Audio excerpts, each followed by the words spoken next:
All right, just a quick video on the parking brake, the switch. So here's the brown wire.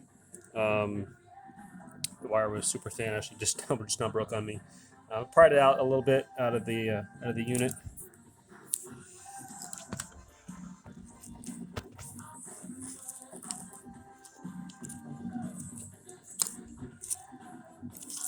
Okay, and then it's spring loaded.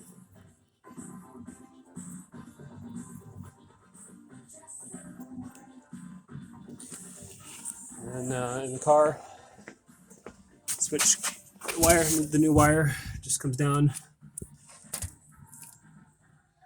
right there, and there it is.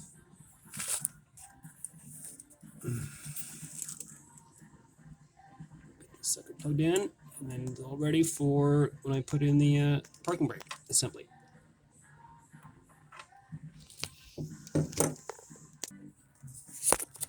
There we go. Okay, easy peasy.